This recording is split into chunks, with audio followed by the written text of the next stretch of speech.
Today's video, I'm going to talk about how to increase sales online. Stick with me till the end because I'm going to be giving you a powerful framework that's going to help you plan, execute, and overcome objections like a pro anytime you're trying to sell something.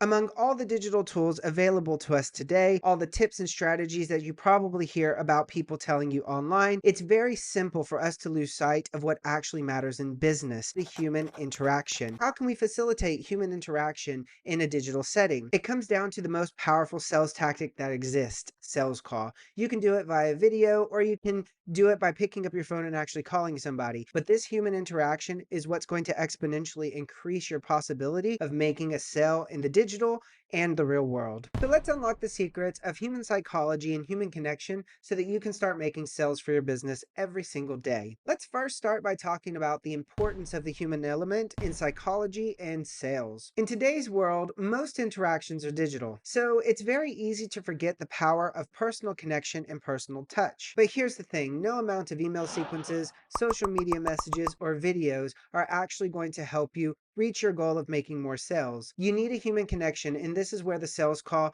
really comes into play. The sales call is your golden opportunity to show people how you're different, how you're going to help them, and really make an emotional bond with them so that they want to work with you. It's important because people buy from other people. Nobody buys from a website. But before the sales call, preparation is absolutely key. You need to have a game plan of what you're going to say and what you're going to do. You do this by equipping yourself with stories, data, and testimonials that show how you have helped other people achieve the goal that your prospect is trying to achieve. It also helps you smash the doubt that it might not work for them. Inevitably, no matter how much you prepare, somebody is going to have an objection. And there are 4 key objections. That's it, just 4, no more, no less. And if you can overcome these 4 objections, you're going to close prospects every time you make an interaction with them. But here's another tip. These 4 objections are actually just another way for you to provide more value to the prospect that you're on a sales call with. So let's break down these 4 objections and how you can overcome them to ensure that when you do jump on a sales call, it's fruitful. The first objection, which most people think is the biggest and most difficult to overcome,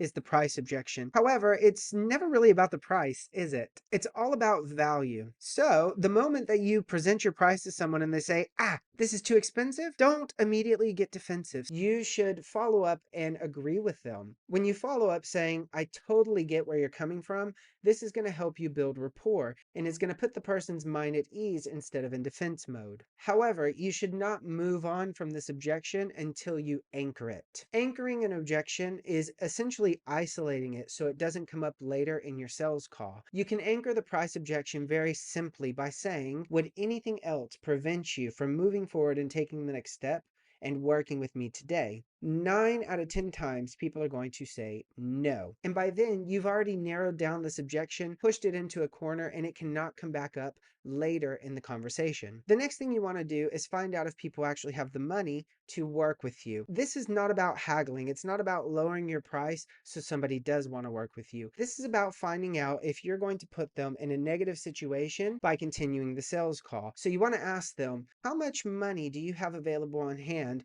to invest in this today? And don't move on from this step until you have an actual number. Let's suppose your product or service costs £5,000. People, when you ask them how much money they have on hand to invest in your solution, are usually going to come back with either a number slightly below the price of your product or service, or they're going to come back with a number severely low. If somebody comes back with a price saying, I've got £3,000 on hand, you might as well just say, hey, that's great. That's enough for you to get started today. How about we do this and we put you on a payment plan for the rest? Well, at that point, the person has already told you there's no other objections that they have that's going to stop them from working with you. So you're in a very powerful position to actually close that sale with them. But what do you do if somebody comes back with a price that is severely low? In this situation, I recommend having a number, a price that you cannot go under. And I recommend that you stick around this £200 price point. If somebody is not able to give you at least 200 pounds,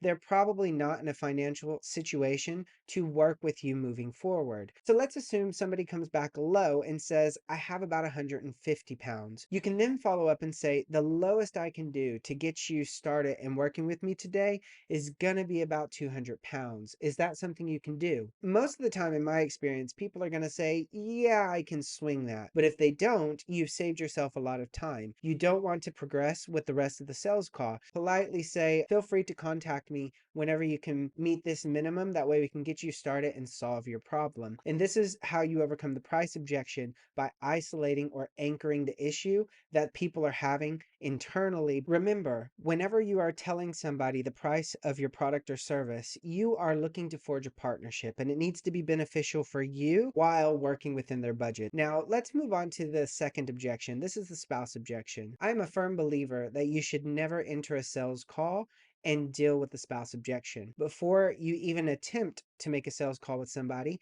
you need to have a screening process so you can pinpoint who is the decision maker and are you meeting with them. If you're not meeting with the decision maker, you're wasting your time. Multiple people will progress through a sales call after they hear the price, only later to say, I have to talk this over with my spouse. You want to avoid this. The best way to do it is require the decision maker to be on the phone call or on the video call with you before you even start the sales pitch. You can do this by having a qualification form on your website or on your booking service. Then when you jump on the call, if you notice that the decision maker is not there, you can kindly request to reschedule the meeting at a time when the decision maker is going to be there. But you should never progress through a sales call unless the decision maker is online, ready to talk to you. The next and most common objection people have is the time objection. It's not uncommon for people to say, I don't have time to work with you right now, or I don't have time to learn your product or service. However, this objection is an amazing opportunity for you to show how your product or service can actually free up loads of their time so that they have more disposable time to do what they want, like visit their family, go travel, or do fun activities like a hobby. Use this objection